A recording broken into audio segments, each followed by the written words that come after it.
Hi, this is John Romano, and I'm recording this lecture for my course on medieval history. And this is a lecture on the Mass in the Middle Ages. Now, scholars once argued that the early church adopted the worship of Jesus himself, which was said to have been handed down by the apostles, but gradually deviated from its original form.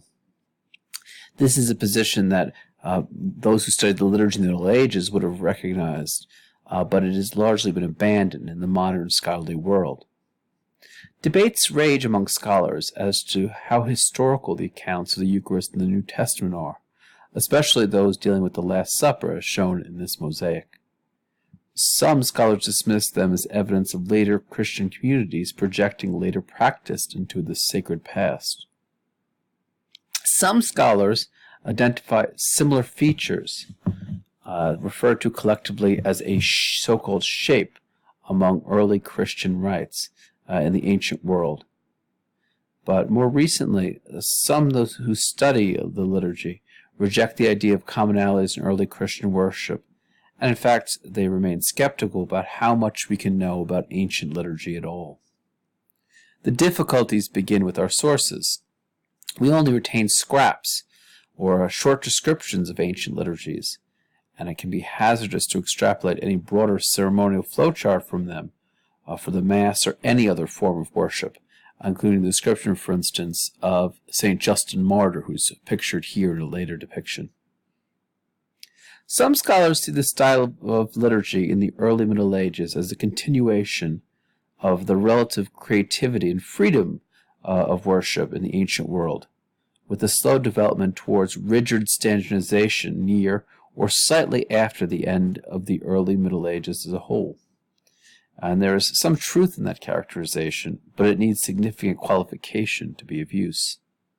The Eucharistic prayers of the Mass, known as the Canon, which are shown here in this manuscript, went through a process like this, from a process of relative freedom to relative standardization. In the ancient and early medieval world, capable priests would often extemporize prayers used in the Eucharist, but these were gradually replaced by standardized written formulas. Even if the canon achieved a standard form relatively early, however, no one would claim this for the Mass as a whole. And I'm showing you here just one manuscript that has the canon, and as often as was paired with the scene of the crucifixion itself. In spite of some common features, a visitor to medieval Europe would have encountered a bewildering array of ways to celebrate the Eucharist. Liturgical uniformity was never the norm for medieval Europe in the performance of the Mass, or, in fact, in any other liturgies. And we should not always assume that this situation was considered to be lamentable. Pope Gregory I, pictured here in a medieval manuscript, said that as long as people displayed adherence to the same authority, the same clergy, and to the same orthodoxy of belief, diverse worship could be freely maintained. Numerous liturgical quote-unquote families or rites originated in Western Europe, not all of which were well documented, and so we cannot trace their lines of development to any degree. Some of the more prominent liturgical traditions of Western Europe included what is known as the Gallican Rite of Gaul, which is modern-day France.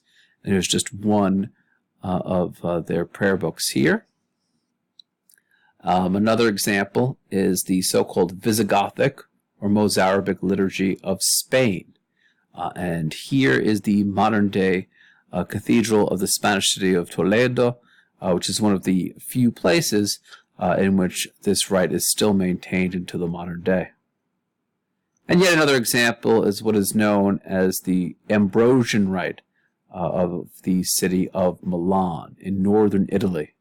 Again, another distinctive rite that is still carried on today.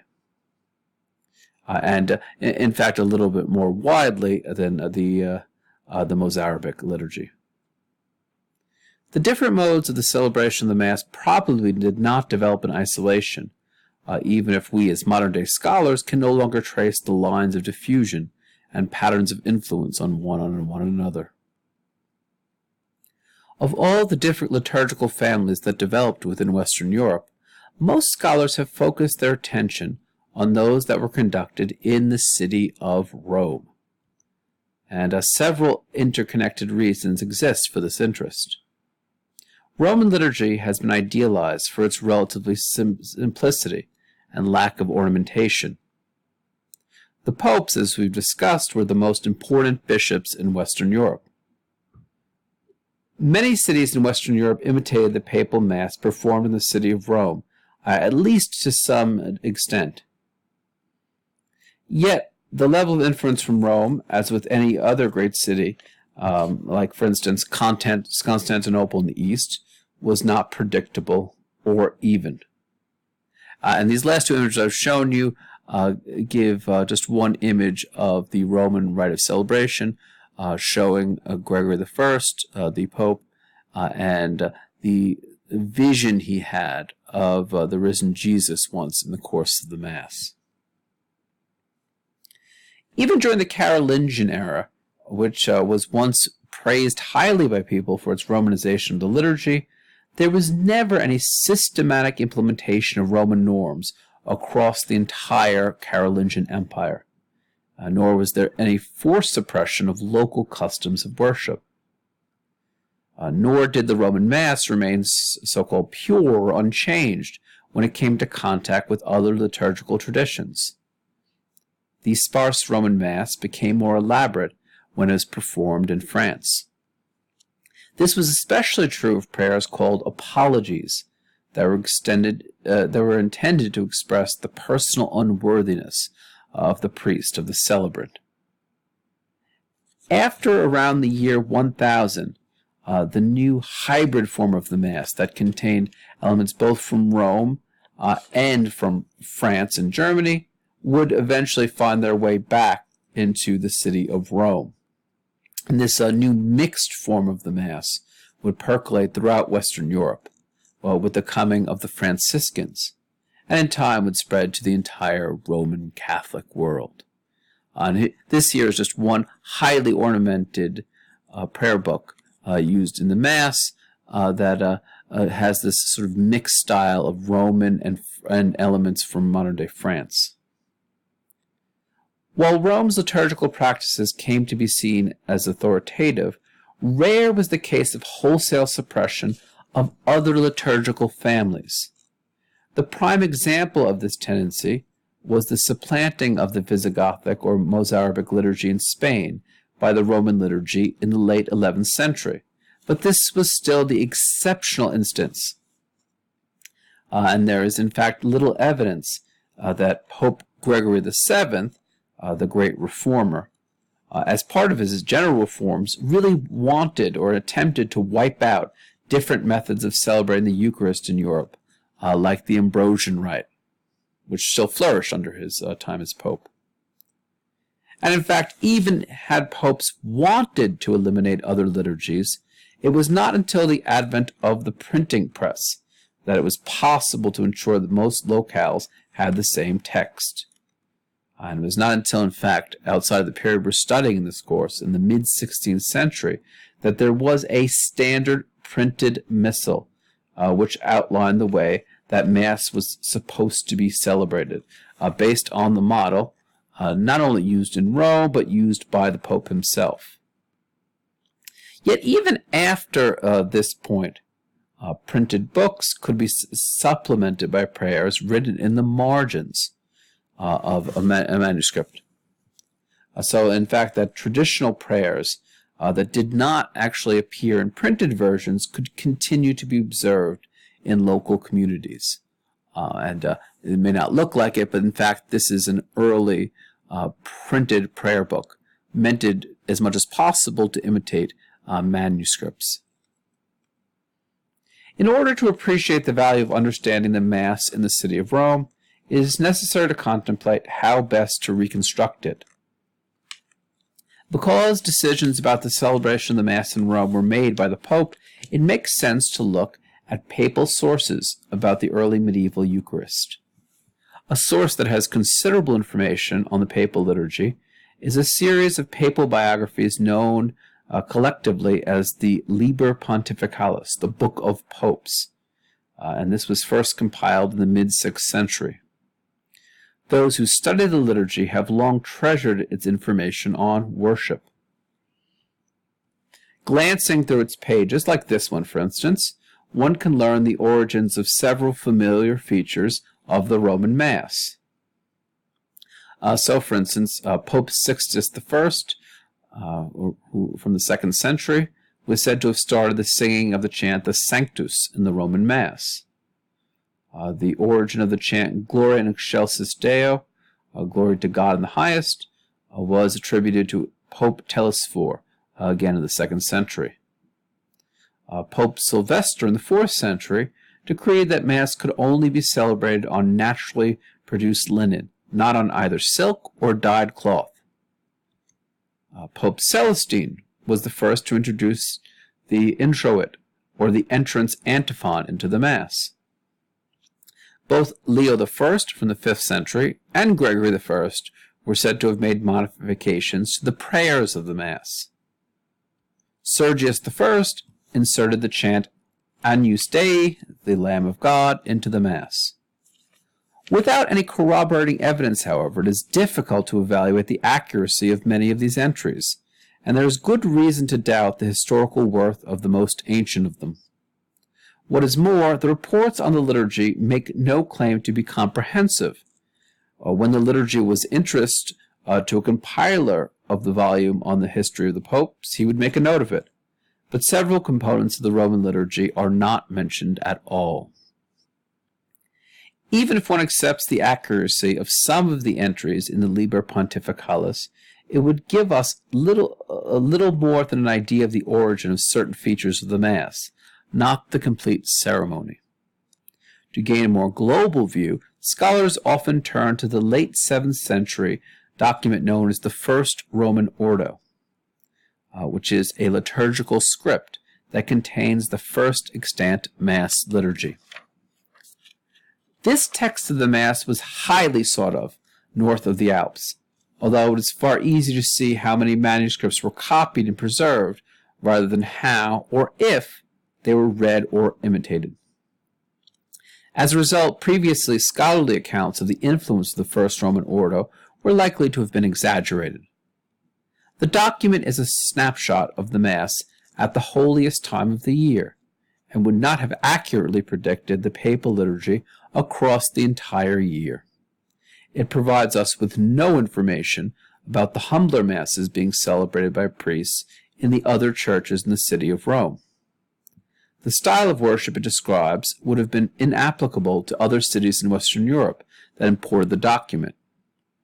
Few churches would have had the funds to supply the furnishings or books employed in the liturgy. None in Western Europe would have the requisite number of clergy, and naturally there was only one pope.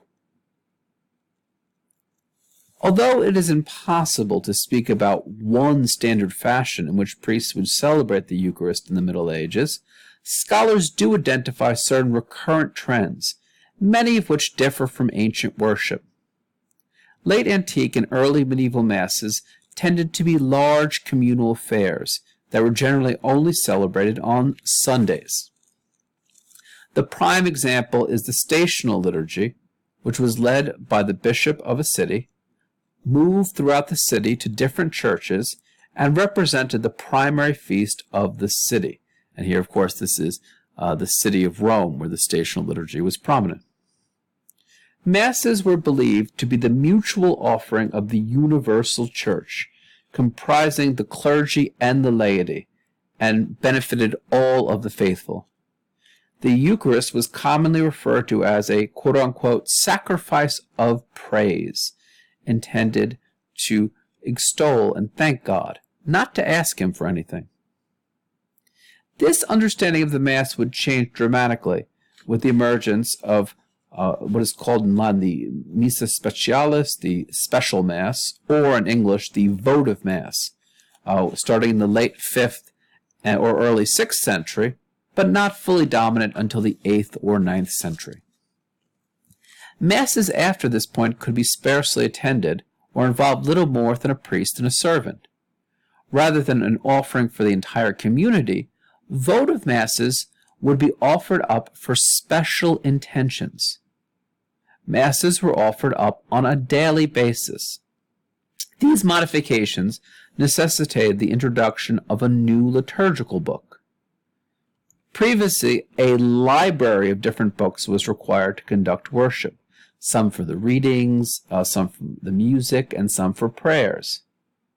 At least in part because of the needs of the solitary priest saying Mass, it became much easier to employ what is known as the plenary missal, the full missal. And here's one page from a plenary missal in the Middle Ages. The plenary missal brought the contents from all of these scattered volumes together in one place. Certain priests developed small sort of ceremonial handbooks that contain the text to facilitate their pastoral duties, like celebrating the Mass. Monasteries had never stood entirely apart from the liturgical trends outside of their walls. For instance, adapting stational liturgies so monks could conduct them within monasteries. The votive Mass in particular would lead to a complete rethinking of monastic life. Early monks had avoided becoming priests and often would attend Masses in local parishes. Between the 7th and 9th century, the celebration of votive Masses would become one of the monks' primary duties and become considered a part of proper monastic devotion. An increasing number of monks had to be ordained as priests, and far more altars were erected within monasteries to accommodate the regular saying of Masses, sometimes simultaneously. Monastic priesthood would assume special characteristics. At least ideally, monks would only be ordained if their abbot judged them to lead a life of exceptional virtue, and saying the Mass would not be directed toward pastoral ends, but would contribute to a monk's piety. Though ordained monks would become commonplace, they would remain a source of controversy into the 12th century, and inspired written defenses of their legitimacy. One underlying source of tension was the remuneration monks gained from saying Masses, revenue that would not flow into the hands of secular clergy or canons. Monks also began to pray more intensively for one another. Vast confraternities of prayer arose among the different members of different monasteries. Starting in the 8th century, monks would write the names of deceased brothers in memorial books, like this one here, or in Latin, Libri Memorialis. And then monks would say Masses for the souls of those listed in them. These kind of prayer unions would grow to encompass the living as well as the dead, and they incorporated secular clergy and nobles. The emergence of the priest-monks led to a devaluation of female monks or female religious. The prayers of nuns, once seen as equal to, if not actually greater than those of men, were viewed as lesser because nuns could not say the Mass. In time, the laity would become more distant from the action of the Mass. The prayers of the Mass would continue to be said in Latin, even after it ceased to be spoken in Western Europe. Latin was a language so alien to many of those in Western Europe that some priests did not fully master it. In ancient and early medieval Masses, all the words of the Eucharist would be said audibly, but many of the prayers, especially the most sacred ones, started to be said in a low voice or completely inaudibly. The prayer once known as the prayer over the gifts, the oratio super oblata in Latin, would become known as the secret secreta in Latin. And this name change came in because of the low tone in which it was read in the Gallican Rite. Afterward, even when priests said Masses for a congregation, they would speak rather than chant the words. The laity ceased to receive the Eucharist on a regular basis, receiving it as little as once a year.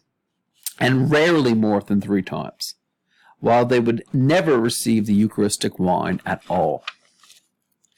Most people were convinced of their unworthiness to receive more frequently, or at very least they were afraid of being criticized for others for being sanctimonious, just wanting to look holy.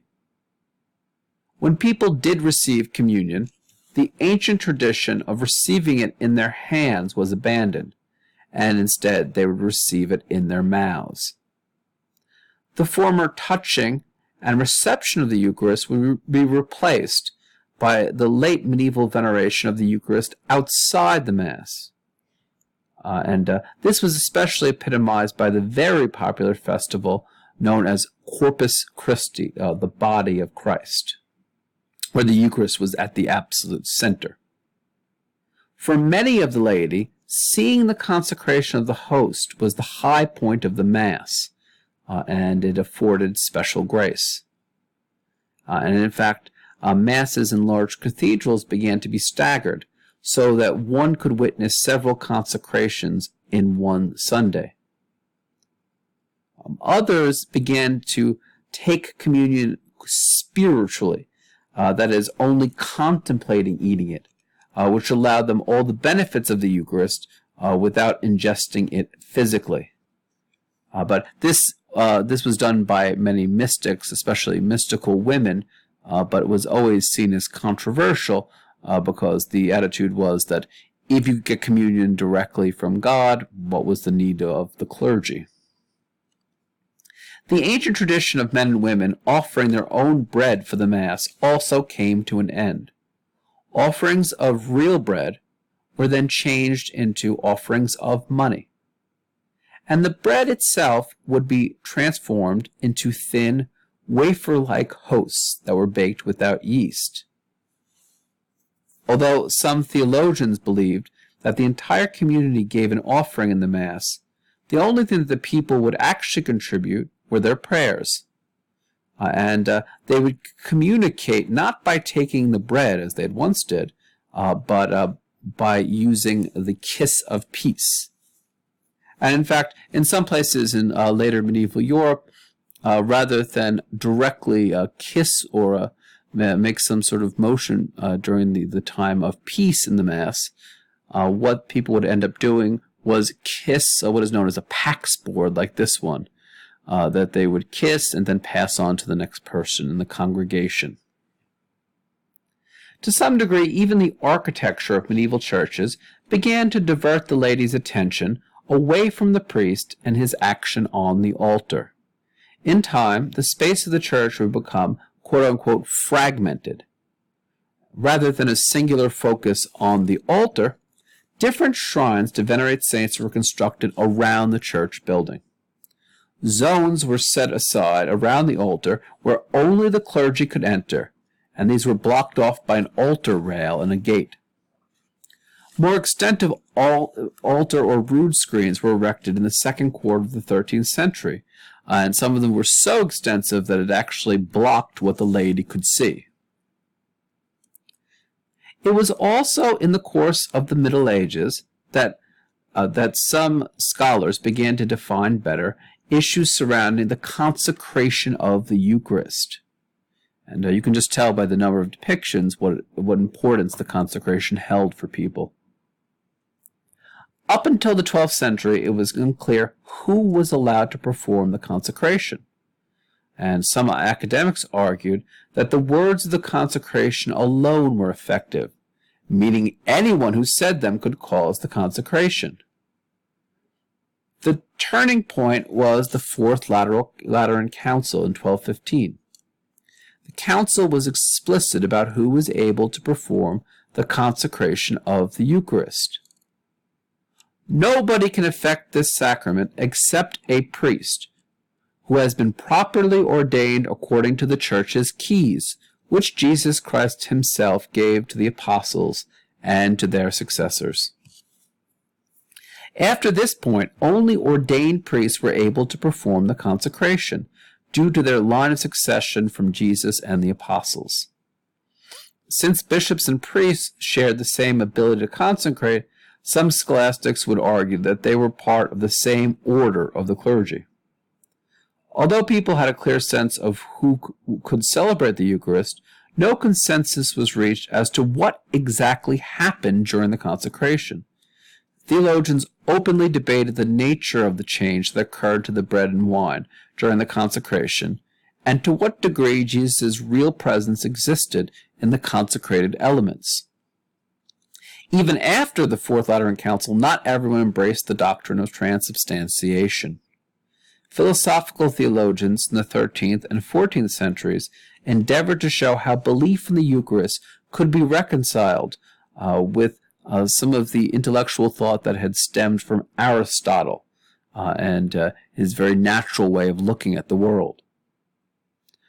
Until the 13th century, no one standard opinion on the moment of consecration, or whether the bread and wine were consecrated separately or together, had emerged. The late 11th and 12th century Reformed papacy mandated that priests improve their morality to be able to perform the Eucharist. Among the reformers there existed the all-consuming concern that clergy who were guilty of the grave sins under attack, foremost among them simony, Nicolaitism, clerical marriage, may not be able to perform their holy functions like saying Mass. And more broadly, the point was, of course, those priests would be useless in helping people to gain salvation. So it was thought that priests had to have pure hands if they were to consecrate. This meant that they would need to refrain from spilling blood and, frankly, of even greater concern, from sex. Monks who had been offered to monasteries as children came to be viewed as saying very potent masses because they were virginal. The monks of the French monastery of Cluny had a special horror of pollution. They washed their hands and said confession before celebrating the Eucharist, so they would not be hindered from saying their appointed masses. And in fact, there were stories they told about miraculous interventions to stop people whose hands were polluted.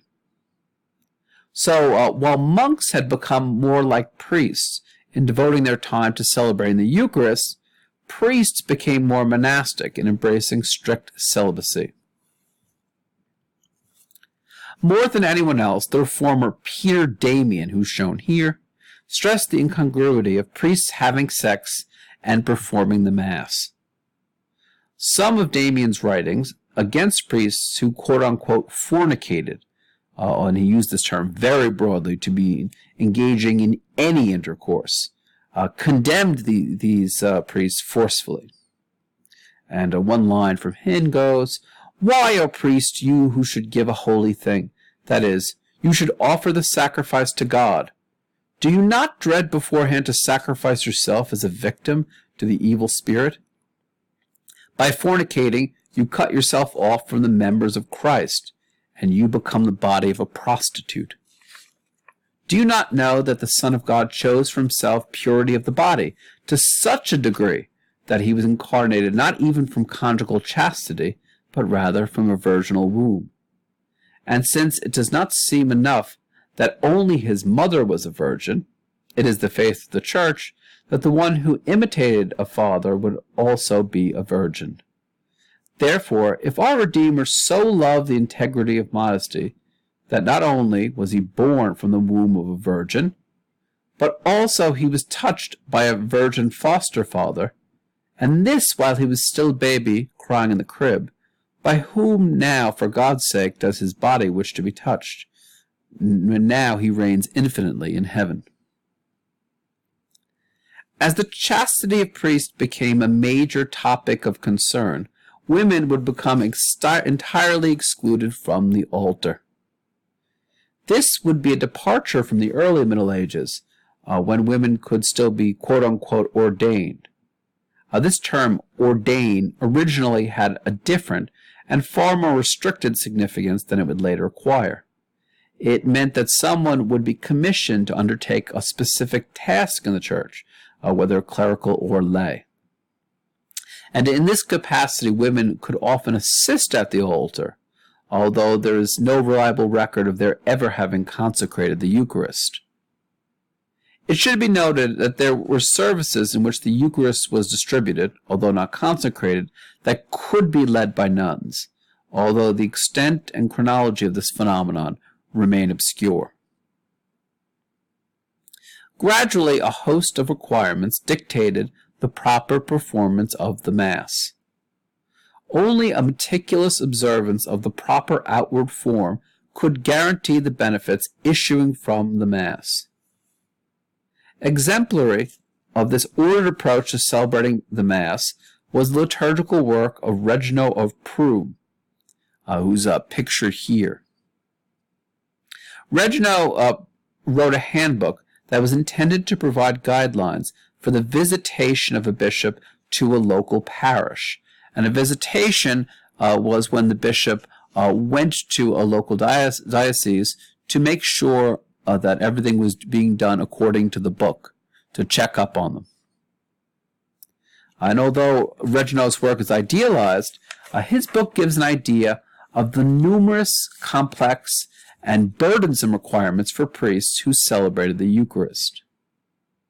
Some had to do with the priest's preparation to say the Mass.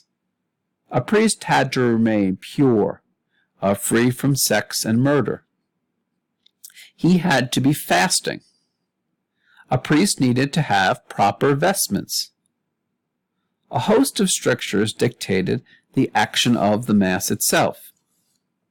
A priest needed to have another clergyman in attendance, at least in part because several of the responses of the Mass would have made little sense with no one else in attendance. In fact, some of the responses were done in some of the sayings were done in the plural, which would have made any sense if only a singular priest was at the Mass. Others. A priest was not to sing Mass before the 3rd hour of the day, which is in the morning. Priests were required to mix wine and water during the sacrifice. A priest had to consume any bread and wine remaining after the Mass was over. Priests also had to focus on their performance during the Mass, learning the prayers by heart, understanding them, and pronouncing them clearly. Although, again, some prayers would not be said out loud at all. Other chapters gave more general advisements.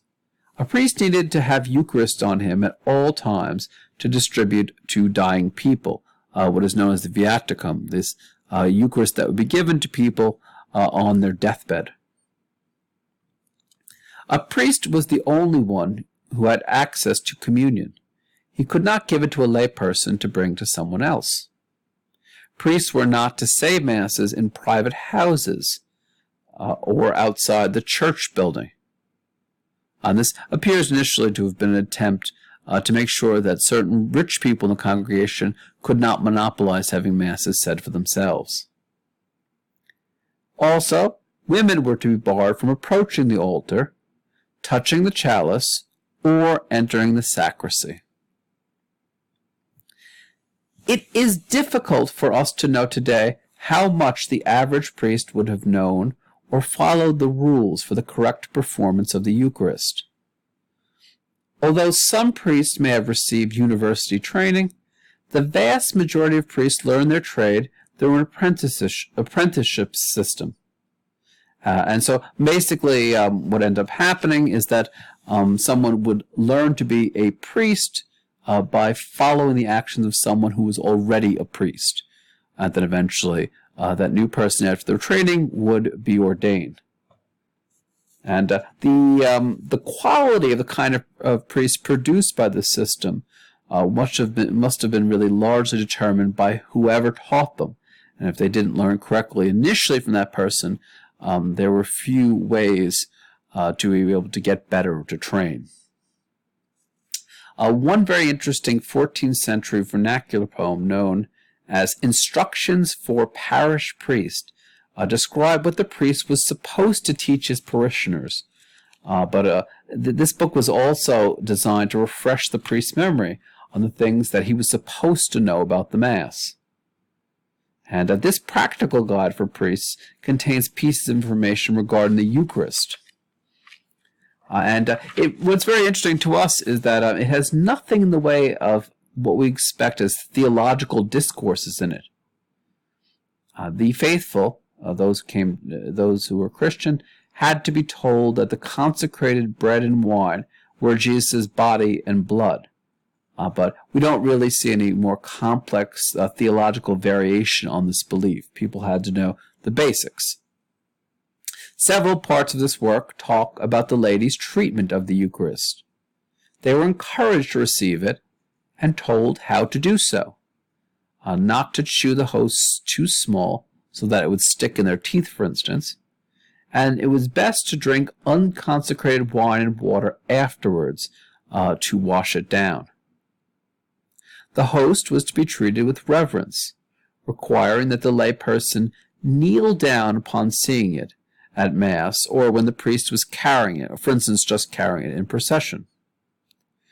Doing so could confer special benefits, like guaranteeing that the person would never lack food, that the person would be forgiven for saying idle words, that the person would not die suddenly. There was a fear in the Middle Ages of sudden death, which would rob the person of the opportunity to say penance and to receive the final communion. Additionally, the person would not become blind, supposedly.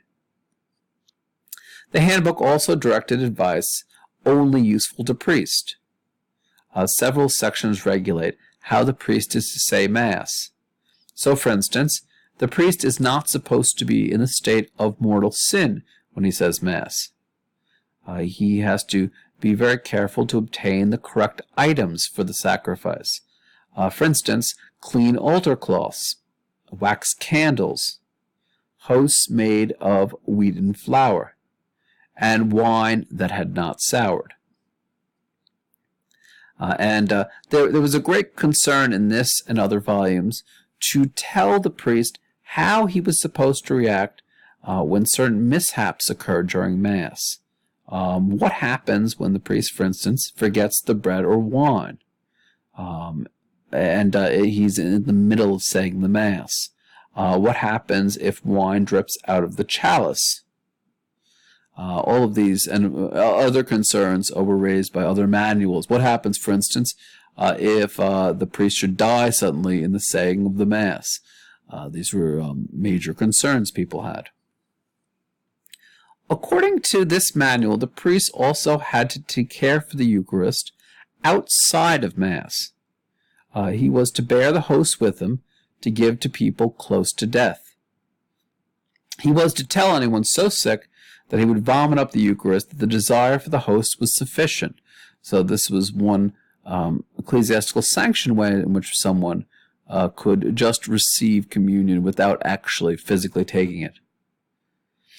The host was also to be kept safe by the priest, especially from mice or rats, which sometimes would clearly attack the host.